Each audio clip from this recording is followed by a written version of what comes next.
کیا آپ جانتے ہیں کہ دین اسلام کی بدولت ہزاروں زندگیاں کیسے اللہ تعالیٰ کے بتائے ہوئے راستے پر چل پڑیں؟ اور کیا آپ یہ بھی جانتے ہیں کہ جب انسان اسلام کے جذبے سے سرشار ہوتا ہے تو کیسے اللہ اور اس کے رسول صلی اللہ علیہ وآلہ وسلم کے احکامات مانتا ہی چلا جاتا ہے؟ ایک ایسا ہی خوبصورت واقعہ سنتے ہیں ایک شخص کی زبانی کہ کیسے دین اسلام نے اس کی زندگی کو نیک راہ کی طرف ڈال دیا۔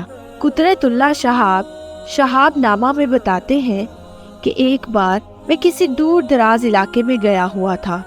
وہاں پر ایک چھوٹے سے گاؤں میں ایک بسیدہ سی مسجد تھی۔ میں جمعہ کی نماز پڑھنے اس مسجد میں چلا گیا۔ وہاں ایک نیم خواندہ سے مولوی صاحب اردو میں بے حد طویل خطبہ دے رہے تھے۔ ان کا خطبہ گزرے ہوئے زمانوں کے عجیب و غریب داستانوں سے بھرا ہوا تھا۔ کسی کہانی پر ہنسنے کو جی چاہتا تھا، کسی پر حیرت ہوتی تھی، لیکن ایک داستان کچھ ایسے انداز سے سنائی کہ تھوڑی سی رفتاری کر کے وہ سیدھی میرے دل میں اتر گئی۔ یہ قصہ ایک باپ اور بیٹی کی باہمی محبت و احترام کا تھا۔ باپ حضرت محمد صلی اللہ علیہ وآلہ وسلم تھے اور بیٹی حضرت بی بی فاطمہ سلام اللہ علیہا تھی۔ مولوی صاحب بتا رہے تھے کہ حضور رسول کریم صلی اللہ علیہ وآلہ وسلم جب اپنے صحابہ کرام رضی اللہ تعالی عنہ کی کوئی درخواست یا فرمائش منظور نہ فرماتے تھے تو بڑے بڑے برگزیدہ صحابہ کرام بی بی فاطمہ کی خدمت میں حاضر ہو کر ان کی منت کرتے تھے کہ وہ ان کی درخواست حضور صلی اللہ علیہ وآلہ وسلم کی خدمت میں لے جائیں اور اسے منظور کروا لائیں۔ حضور نبی کریم صلی اللہ علیہ وآلہ وسلم کے دل میں بیٹی کا اتنا پیار اور احترام تھا کہ اکثر اوقات جب بی بی فاطمہ ایسی کوئی درخواست یا فرمائش لے کر حاضر خدمت ہوتی تھی تو حضور صلی اللہ علیہ وآلہ وسلم خوش دلی سے منظور فرما لیتے تھے۔ اس کہانی کو قبول کرنے کے لیے میرا دل بے اختیار آمادہ ہو گیا۔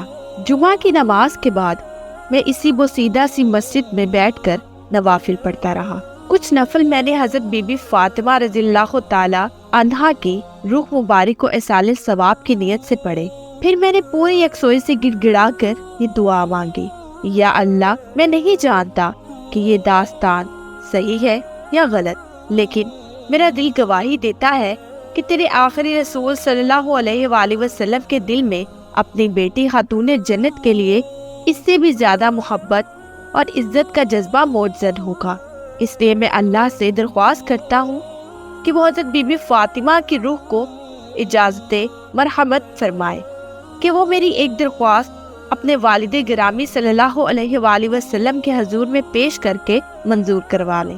درخواست یہ ہے کہ میں اللہ کی راہ کا متلاشی ہوں، مجھے روحانیت کے راستے پہ چلنے کی توفیق عطا کر۔ اس بات کا میں نے اپنے گھر میں یا باہر کسی سے ذکر تک نہ کیا۔ 6-7 ہفتے گزر گئے اور میں اس واقعہ کو بھول بال گیا۔ پھر اچانک 7 سمندر پار کی میری ایک جرمن بھابھی کا ایک عجیب خط موصول ہوا جو مشرف با اسلام ہو چکی تھی اور نہایت اعلیٰ درجہ کی پابند صوم و صلاۃ خاتون تھی۔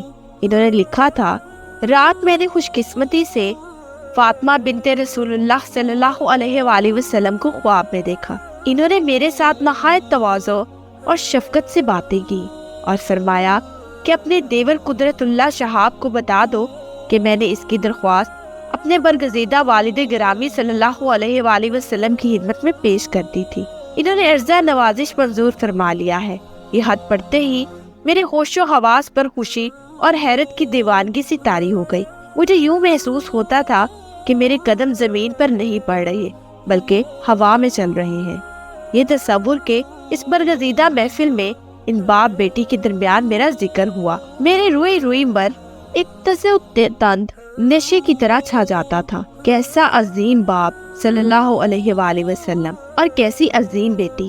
2-3 دن میں اپنے کمرے میں بند ہو کر دیوانوں کی طرح اس مصرع کی مجسم صورت بنا بیٹھا رہا۔ مجھ سے بہتر ذکر میرا ہے کہ اس محفل میں ہے۔ اس کے بعد کچھ عرصہ تک مجھے خواب میں طرح طرح کی بزرگ صورت ہستیاں نظر آتی رہی، جن کو نہ تو میں جانتا تھا، نہ ان کی باتیں سمجھ میں آتی تھی، اور نہ ہی ان کے ساتھ میرا دل بیکتا تھا۔ پھر ایک خواب میں مجھے ایک نہایت دل نواز اور صاحب جمال بزرگ نظر آئے، جو احرام پہنے ایک عجیب سرور اور مستی کے عالم میں خانہ کعبہ کا طواف کر رہے تھے۔ میرا دل بے اختیار ان کے قدموں میں بچھ گیا۔ وہ بھی مسکراتے ہوئے میری جانب آئے اور مطاف سے باہر حتیم کی جانب ایک جگہ مجھے اپنے پاس بٹھا لیا اور بولے، میرا نام قطب الدین بختیار کاکی ہے۔ تم اس راہ کے آدمی تو نہیں ہو، لیکن جس دربار سے تمہیں منظوری حاصل ہوئی ہے اس کے سامنے ہم سب کا سر تسلیم ہم ہے۔ مجھے امید ہے کہ ناظرین کے لیے آج کی ویڈیو بہت ہی دلچسپ اور معلوماتی رہی ہوگی، اور اگر آپ چاہتے ہیں کہ ہم ایسے ہی آپ تک اہم موضوع شیئر کرتے رہیں تو ہمارے چینل کو لائک، شیئر، سبسکرائب کرنا مت بھولیے گا، اور ساتھ ہی ساتھ بیل آئیکن کا بٹن ضرور پریس کریں تاکہ ہر نئی ویڈیو کا نوٹیفیکیشن آپ کو آپ کی اسکرین پر ملے۔ اب میں آپ سے اجازت چاہوں گی۔ شکریہ، اللہ حافظ۔